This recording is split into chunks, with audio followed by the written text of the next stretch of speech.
Experiencing the euphoria of scoring a goal while being serenaded by the cheers of thousands of fans is undoubtedly one of the greatest sensations in football.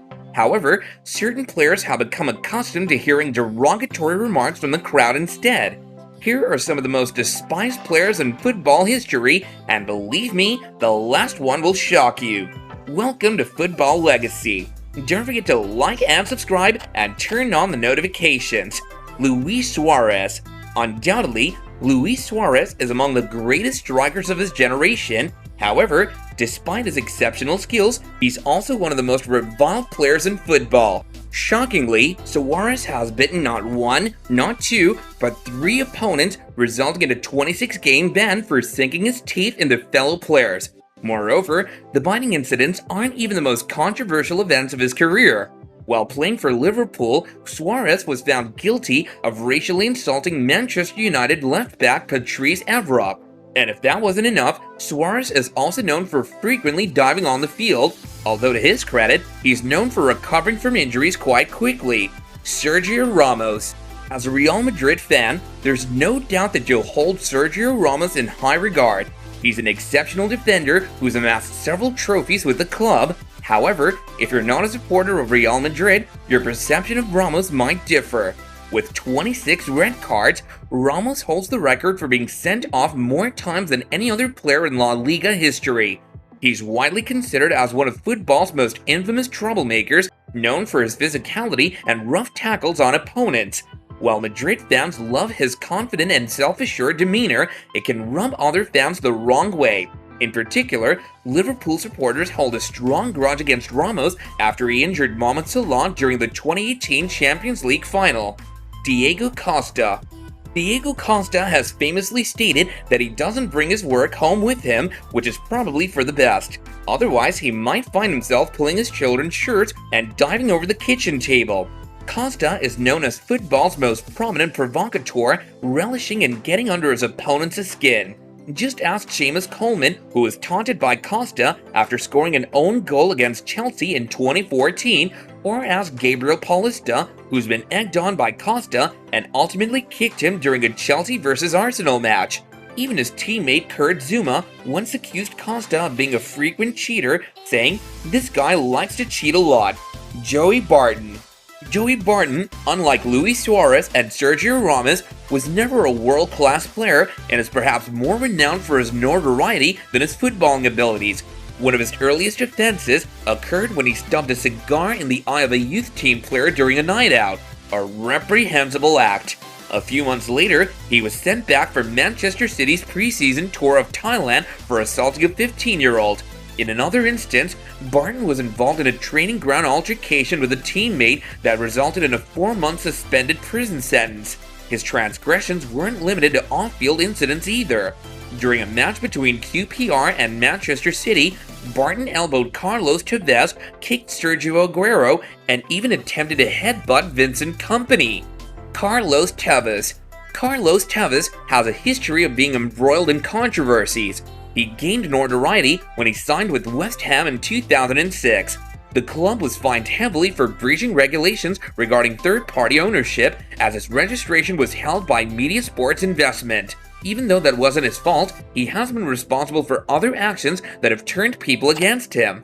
Let's just say that Sir Alex Ferguson wasn't too pleased with him. Chavez's departure from Manchester United to Manchester City was also marred with issues. Roberto Mancini, the manager at the time, had his own problems with Chavez.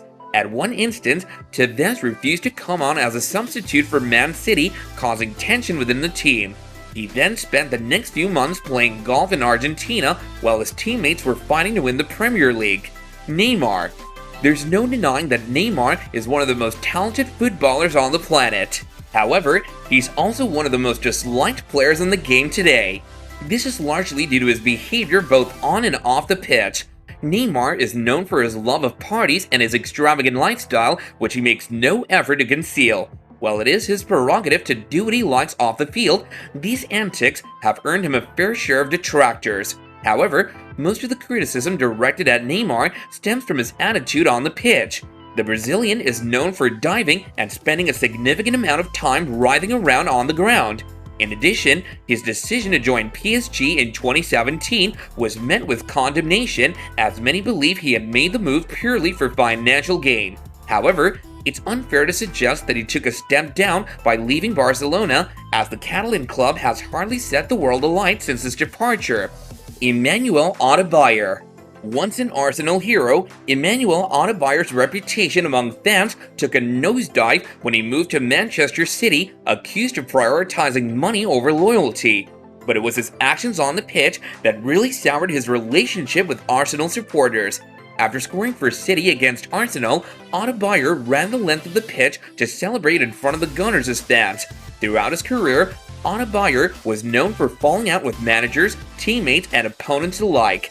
His time at Tottenham was marked by being sent to the reserves by Andre Villas-Boas, while his move to Crystal Palace in 2016 was met with controversy when he admitted in his first press conference that he knew nothing about the club and would need to Google them. Ashley Cole. Although once considered the world's best left-back, Ashley Cole was far from beloved by England fans. His transfer from Arsenal to Chelsea earned him the moniker Cashley, and his infamous remark about nearly crashing his car upon hearing Arsenal's £60,000 a week contract offer was not well received by those who earned far less. Cole's actions off the pitch also did him no favors, as he once accidentally shot a work-experienced student with a rifle at Chelsea's training ground. Paulo Di Canio. When Harry Redknapp expressed interest in signing Paulo Di Canio for West Ham, many people thought he was crazy. After all, Di Canio had just received an 11-game suspension for shoving a referee, and he was widely regarded as a loose cannon, and for good reason. Di Canio was a hot-headed individual who never shied away from a confrontation, and he was also prone to sulking. On one occasion, he had to be substituted after Frank Lampard took a penalty instead of him. However, there was also a darker reason why many fans despised Di Canio. The former striker has openly acknowledged his fascist beliefs and his admiration for Benito Mussolini, Italy's former dictator. Di Canio even celebrated a goal for Lazio with a Roman salute, a gesture that was adopted by Italian fascists in the 1900s. Sol Campbell. Sol Campbell is not universally despised, but Tottenham fans have enough contempt for him to compensate for other clubs' indifference. Campbell progressed through the Spurs academy and captained the first team. In 2001, he decided to leave Tottenham when his contract expired. Astonishingly, he ended up signing with their arch rivals Arsenal. It remains one of the most shocking transfers in football history. Tottenham fans labeled Campbell a Judas every time he faced them, and the abuse often crossed the line. Campbell spoke out about some of the vile chants he had to endure. Did he regret joining Arsenal? 2 Premier League titles and 2 FA Cups seem to suggest otherwise. Do you have any other names to add to our list of reviled players? Leave a comment down below and subscribe to our channel to stay updated on all of our football content.